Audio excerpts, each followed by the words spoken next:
What's up, everyone? Welcome down to another episode of The Vault, and I hope you're all watching this on your TVs at home, because I know you've watched an episode of it, and it looks better on a television than it does your little screen. Now, as staying with the theme of getting all the Bay Area legends in, because it was such a magical time back in the day when we started this, we got a very blind episode today on The Vault, and I mean Blind Illusion, and we are with Mr. Marc Biedermann. What's up, brother? What's going Guitar on, man? player extraordinaire. It's great to be here. Glad you could come in, man. How's everything? Everything is really good. The band is smoking. I mean, That's what I hear. People said after the show the other night that we were on another level. Well, let's hope that level continues. But I want to go back. We're going to go back and we're going to start. We're going to talk about you as the inception of a guitar player and putting Blind Illusion together, because I remember that it was kind of like more like the late 70s, early 80s when you 1978. You reformed it. And one of the first bands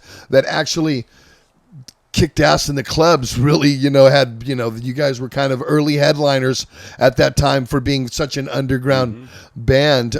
Talk about putting the band together. Okay, yeah, we were real young. Okay, let me go back a little bit before we were Blind Illusion. Okay, the whole reason why I became a musician was because Dave White, right, from Heathen. Dave Godfrey. Yeah, okay, he was playing drums, and Alvin Petty, who did a lot of artwork. A lot of the Exodus stuff, yeah, sure, I know Alvin very well. And he did the Creeping Death album cover, and he did Hex's album cover, too. Yeah. Ooh, by the way, they're coming out with I think Alvin did our alphabet, the Exodus, Alvin did all of the Exodus lettering thing, but he did all the letters of the alphabet. He did the whole alphabet in Exodus. So Alvin Petty and Dave Godfrey, Dave White, were my best friends. And they both played. And you guys grew up in Richmond, San Pablo, and El Sobrani. Yeah, we were in El Sobrani. I've known them kind of next to Tom and Gary and Kirk Hammett. No. Actually, I don't know where Tom lived, but Gary lived in San Pablo by the park, and so I used to live right down the street from him. And I'll get to that on another run. But who are we talking about? Anyways, yeah, Kirk lived in... Talking about you, Kirk, you starting with Dave. So Kirk lived way over here in Sherwood Forest, and we were here in El Sobrani, so Kirk was in the area with us. And you were talking about Tom, Dave. And Tom came to there too, but yeah, so Dave and I and Alvin Petty, we've known each other since second grade. And I was going over to Dave's house and singing songs with Dave, like on the Beatles and Santana 45s that his sister Rocky had. And then one day, it was sixth grade now. What year are we talking about then? Okay, so I was born in 63. So I was in sixth grade, 75, 76? In second grade, it was like 1973, right? Like 10 years old, right? I think so. And so when I was 12 years old, I was living in San Pablo, and those guys were still out in El Sobrani, but it had been brought to my attention that they were going to play music together, and I said, oh, well, I'm going to sing. And they said, well, you can sing as long as you learn to play the bass. So immediately, Gene Gilson got me a bass from the Schwartzes. I don't know if you remember the Schwartzes. Exodus used to jam. No, because I'm you're so much later. I'm no. later, so yeah. Well, so anyways, I got my bass it was a guitar, and we routed it out to be bass. And the way I learned to play was the guys at Eucalyptus Records, Hugh Lawton and Lenny Gourlay. I mean, that man was a master, Lenny Gourlay. They actually hired Lenny just to work there because he was going to be able to teach the kid, and that was me. So what it was is every like Wednesday and Thursday or Friday or whatever, I'd take the bus to Oakland, and I was standing out in front of Eucalyptus Records with a broadsword like this, and we're talking about in the heyday of Bruce Lee and everything, but I've been studying Shaolin Kung Fu since the age of 8. So I'm riding the bus to Oakland, and eventually I go in there just to ask them about a Rolling Stones album or what, and this and that, and they were cool to me, but I asked them, was there anybody that they knew that could teach me how to play the bass? And the guy says, hey, yeah, I can teach you. That was Hugh. He says, get a bass and I'll teach you. I said, how much? He's like, just get a bass and I'll teach you. And then the black guy, Herman, says, hey, man, we want to hire you as our bodyguard. And I'm like, what are you talking about, man? They said, well, where are you going with that sword on those, all those nights? You going down to Richmond to kill you some brothers? I said, no, I'm going to Oakley. He goes, oh, that's good, because I live in Richmond, so we're friends now, right? And I'm like, what was the whole idea of the sword safety when you traveled? I was studying longsword. Okay. I was studying the sword, so I had to have the sword with me on my way to class. Yeah. And the funny thing was, it wasn't in a sheath, and so people would want to see it, and I just start doing the set. You want to see it? Look here. So, make a short story long. I've been playing bass for a couple months, learning for free, but I'm working at the Eucalyptus Records, watering their plants, and every day I'd go get a chocolate mint banana split from the Baskin Robbins for $1.10. Okay? $1.10. Back in the day. Amazing. So eventually they hired Lenny, and Hugh says, look, I'm too busy, kid, but I got this guy here. And so Lenny brought his ES335 into Eucalyptus Records and teaches me the 12-bar blues, and he starts playing all this Clapton and Hendrix and amazing guitar. And from the day one when I met Lenny, I wanted to become a guitar player, but I kept my mouth shut because I was a bassist and a vocalist in a band, and we called ourselves Stoners Incorporated. Did you play any gigs with Stoners? We did. But they were at 12 years we old did, or 13 years old? 13. With Dave White Godfrey? Well, here's what happened. Just before we got things going as the Stoners Incorporated, and then we got this guy, Dave Vanderhoof, who ended up being the vocalist for Exodus for like one day, but he was in the Führer, that band Führer. It seemed to me like he almost made it into Exodus. That was with Carlton, right? Yes.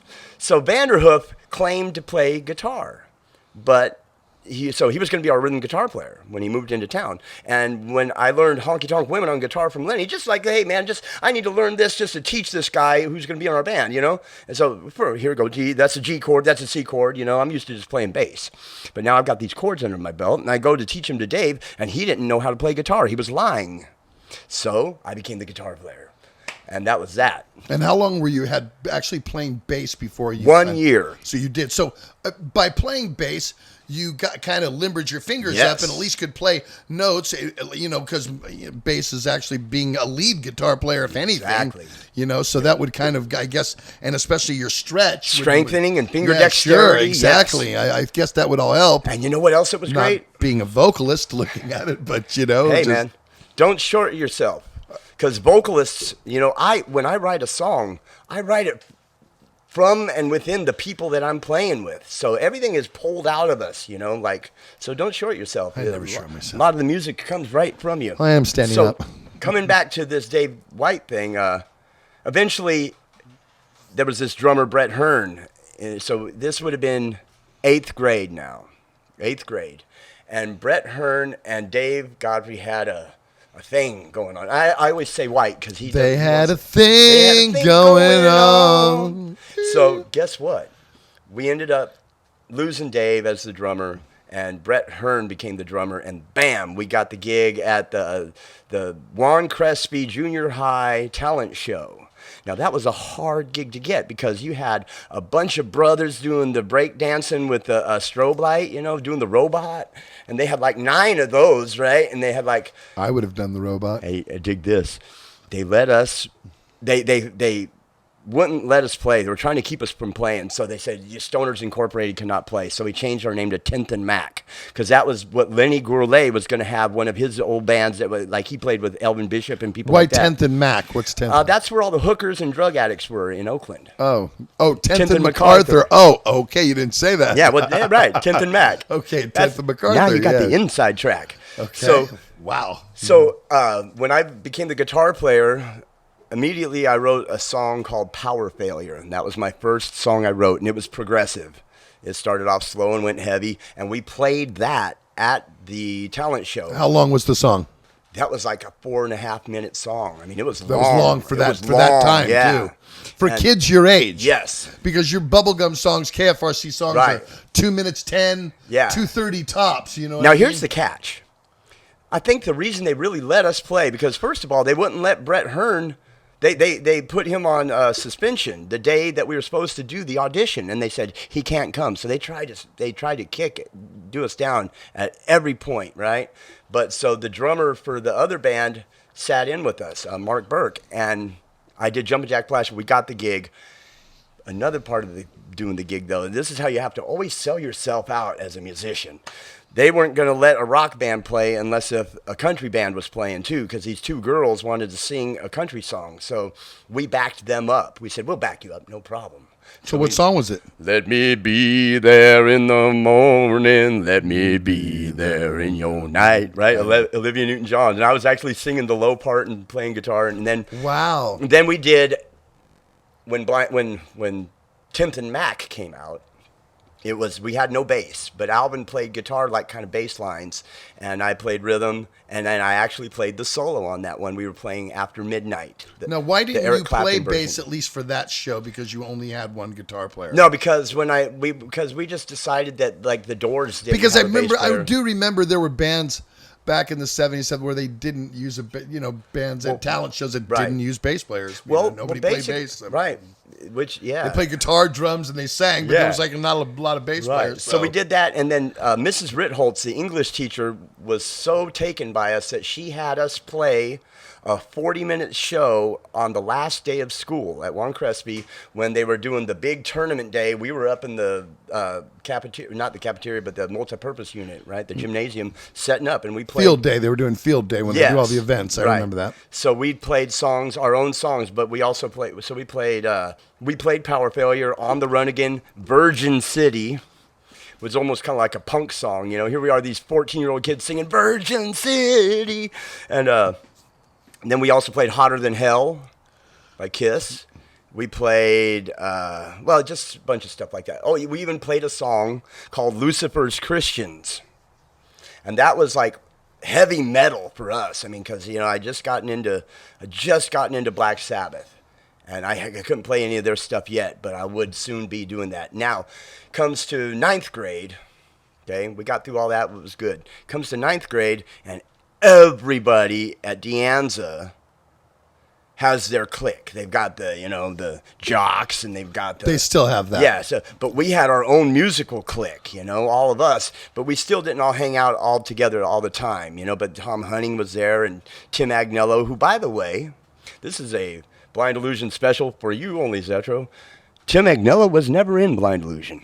I just get these interviewers from everywhere that say... Why do they think that Tim was in the band? Because he was so closely related.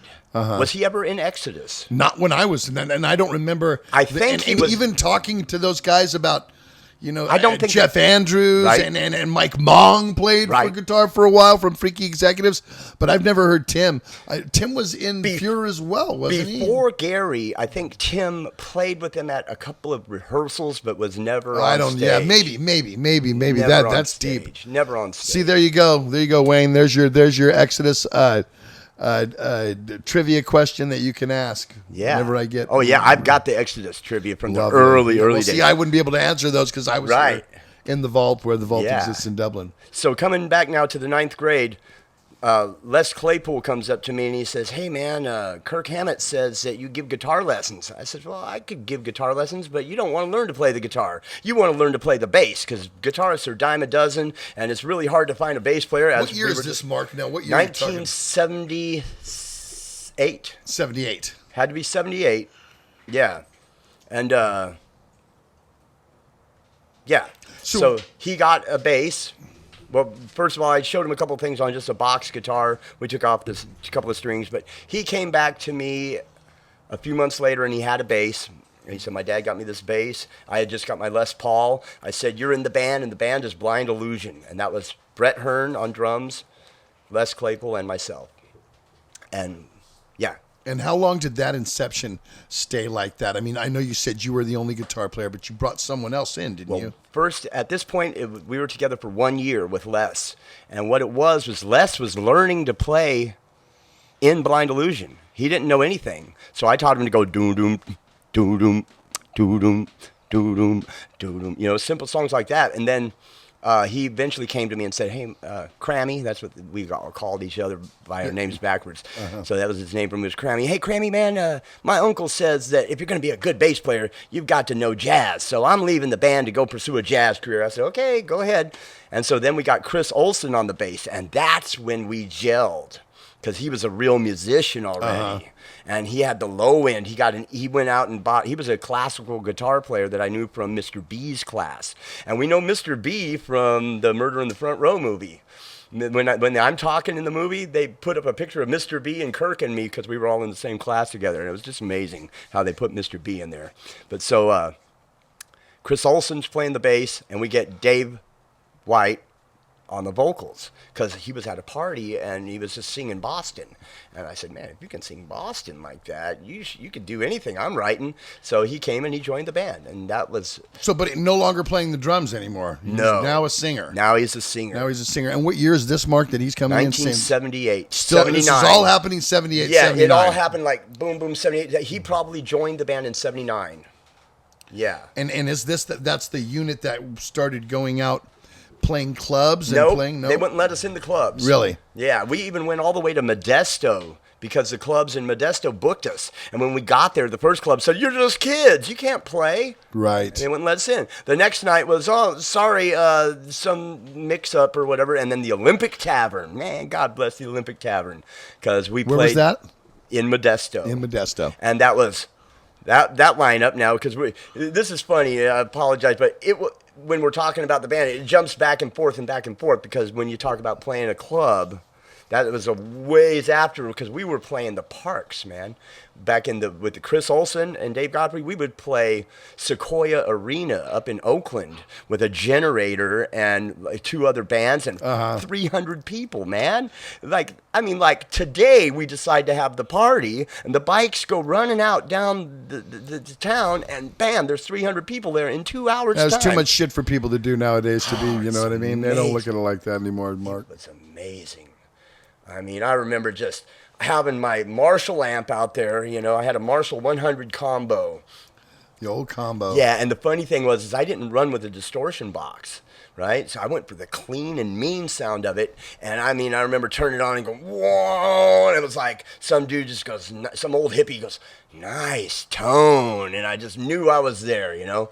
But at a gig so jumping back and forth, going to that gig into the Olympic Tavern, the lineup was Les Claypool, Dave White. I will always say White because he asked me not to say Godfrey. Okay, sorry.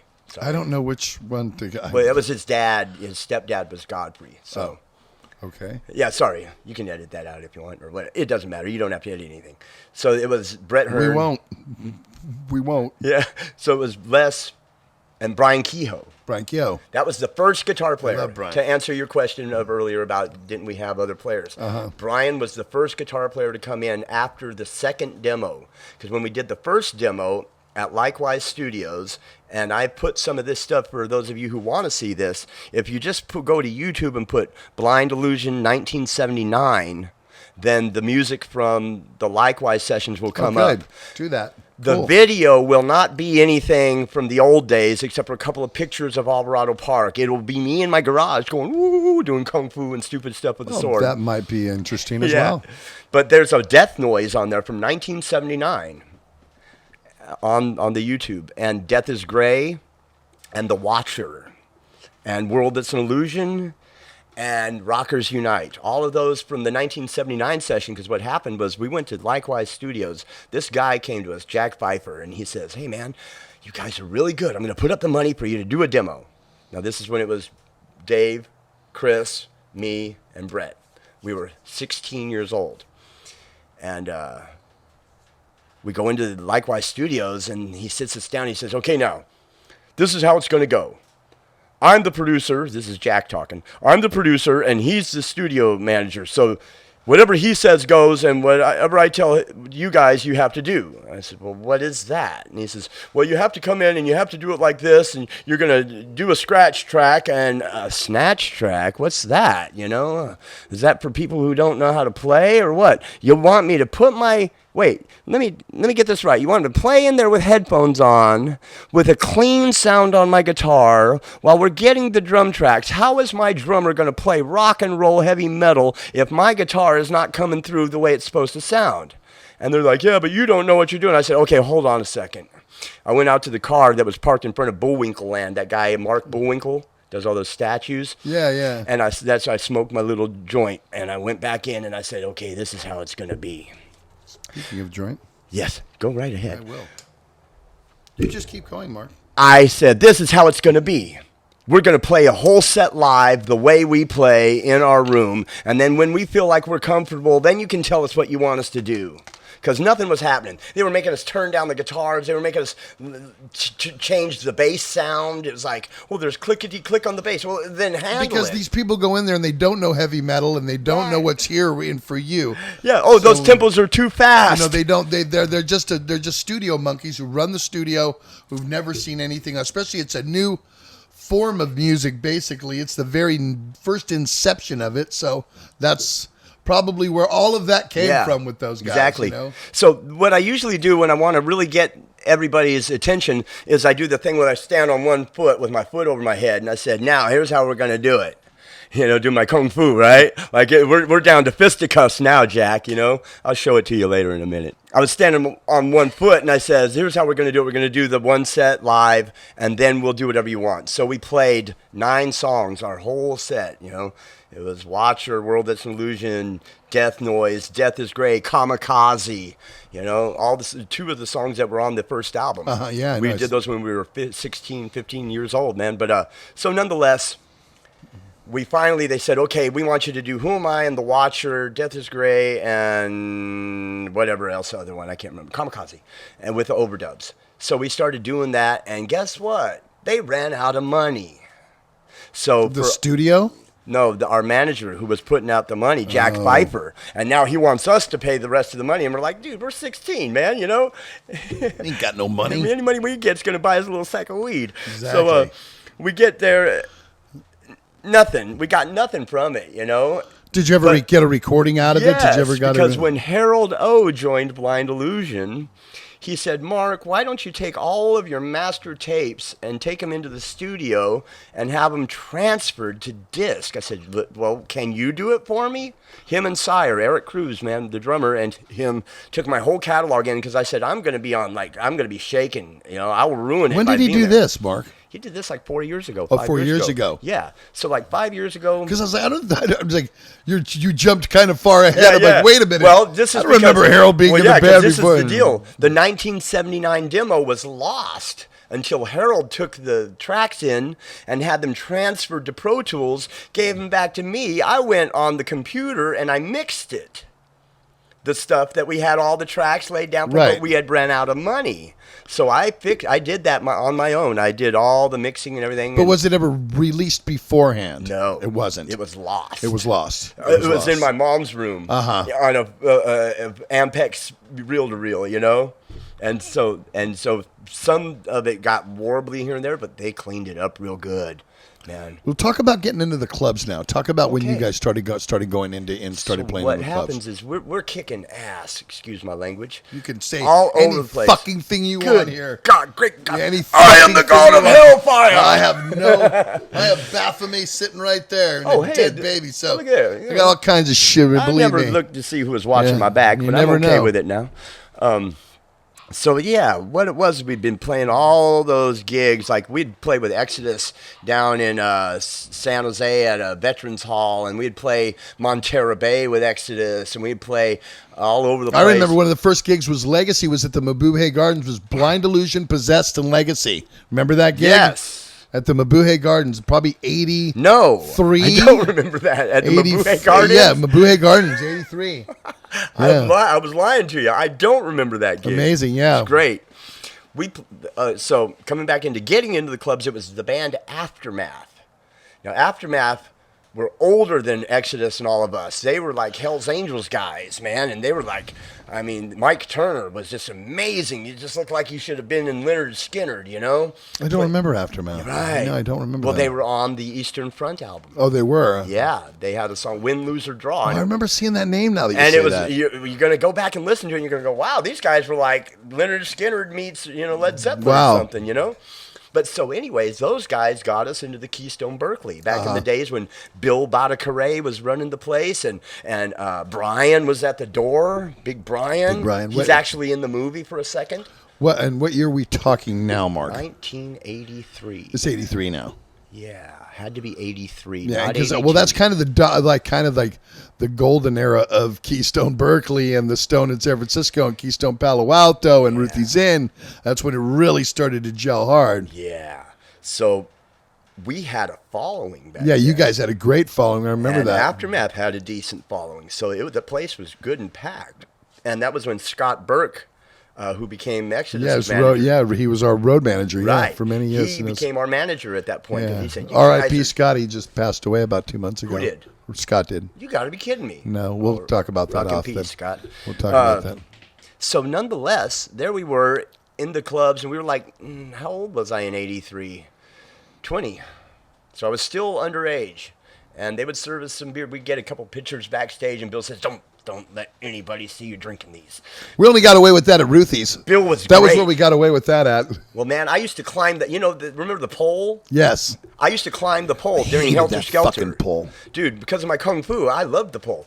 Bet you did. I got a strat right on. Thing was in my way every time I was trying to, you know what I mean? Well, it was see, like another singer up there, you know? Here's my thing is, as leader of the Fucking band, pole. the only thing I get as being leader of the band is I get to say, nobody touched my headstock and my guitar. But now that I'm back in the center stage, I got Tom on my left, so I'm always careful Well, that with pole it. was just kind of But offset kind of the that's- center. I didn't It worry about the pole because I was way fucking over here, hated it. right? But the thing was, is during Helter Skelter, I'd play the Stratocaster, and I'd go during the dong dong dong during all the melee. I just string it behind my back and go right up the pole to the top. Hang on with my legs and just got the guitar around, and now I'm wow wow wow whammy bar at the top of the pole. Boy, I missed that. You missed that shit. And can we go to YouTube for videos of that, Biedermann? Are you sure? No, but I can remake it for you. Oh, well, We'll I do don't a think remake. so because I don't think the Keystone's open and there's nowhere with a pole anymore. There is a Crazy pole. Horse. There was a pole somewhere. Yeah, right. Well, Crazy nonetheless, Horse. not on the stage. So yeah, Now the band is that lineup. How long did that lineup stay before the Sane Asylum there's started? a revolving door of illusion. Yeah, talk about that. So here we are, the lineup that we were playing all these years in all the open air gigs, the parks, right, sure, the parks and Alvarado Park and all that. That was always either Chris or Les on bass. And then because Les came back, Chris left the band, and Les Claypool came back for a second time before he had Primus yet. Still, right? Because I remember there was a time when we were recording Pleasures of the Flesh at Alpha and Omega. And that's still years later. Yeah, right. But you guys were there, and Les was in the band. That was the first time I met him. So yeah. I was trying to remember whose album, what was going on. on. We were doing that Alpha Omega. Omega. You guys. That was us. Right. Yeah, Pleasures of the Flesh. Great. Up at Prairie Sun, right? Well, no, we did Alpha and Omega. Oh, Hyde Street Studios. Okay, that's when we were recording our album. Yes. Mm-hmm, okay. Exactly. We'll get to that. Okay. Yeah. So coming backwards, when we hit the clubs, it was Victor Griffith on drums. Craig Marisich on bass, and eventually Evan McCaskey on guitar, and Ben Hevereau on keyboards, and Dave White on vocals. And that was a pretty stable lineup for a little while. We played the Metal Mondays, we played some Keystones, and then Ben quit the band, and we got a new drummer, Bill Tixon, who only played like one gig. He was a really good drummer. He's the only drummer that did the Neil Peart kind of things, you know? But he was just in and out, and we did a 4-song demo of Race with the Wizard and that stuff at his house before he was in the band, Bill Tixon. That was with Victor Griffith and all them. And I mean, some of this stuff to me always seemed kind of lackluster because we didn't get a good recording of it, you know? But the songs live on. Like, so today we play Race with the Wizard today, and it's way beyond what we did back then with it, with the keyboards. I think the musicianship changes. That's why, obviously, you know what I mean? And you've spent 35 years with the song, so now you play. It's like me doing Bonded by Blood. I mean, I can do it in my sleep, Well, you know what I mean? So the funny thing is I think playing bluegrass is what helped me to be able to play Race with the Wizard, because it's well, your stuff is very busy, Mark. The Blind Illusion stuff is very intricate. It's very melodic, but very intricate. You know, it's kind of Rush meets Exodus, kind of. You know what I mean? I can live with that. You know what I mean? It's very aggressive, but very technical as well. I mean, there's some songs that the vocal doesn't even start till 3 minutes into the song. I'm wondering if it was actually going to be an instrumental. You know what I mean? Because I told you I knew you were going to come into the vault, and I was listening to the Sane Asylum recently. Yeah. And there's Death Noise, huh? Yeah, Death Noise. You don't even. I think it's around 240. 250 or 255. I think it's more like around 4 minutes. Is it at 4? It might be. At some point, I was like, I know there's lyrics in this song, Yeah. and that's really the only one that that Les wrote with you, right? Well, the funny thing about that was Les was in a jazz class at the high school, right? Not the ensemble, but just jazz band because he was still just beginning. And they taught him to play Eleanor Rigby in the key of C with the bass line going dum dum bing boom bing boom boom boom bing. And he came and he was just practicing it at rehearsal. And I said, "What's that?" He goes, "Oh, that's just from jazz class." I said, "Whoa!" And immediately I wrote the lick, but I gave him credit because he brought me that, Because I noticed that most of the album itself, at least what you put on the first Yeah. record, Sane Asylum, was pretty much you. You really wrote almost the whole thing, music and lyrics. Well, there was a little bit of There's contribution John from Marshall. Yeah, that was right. There was a couple Yeah. of John had And a Gino.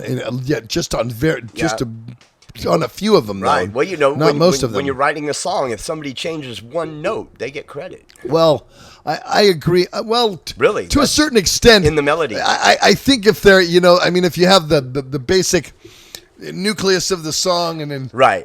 somebody comes, I guess you can be nice and give it to them. Yeah. It's like if you're writing lyrics and you've written the whole song and you've written the lyrical pattern, then all of a sudden some guy comes in with one line, and it's like, well, yeah, you wrote a part, but how much did you really contribute? Right, All you right, did right. was copy the vocal line. Right. So I guess there's a fine line there. Talk about the recording of the Sane Asylum, because you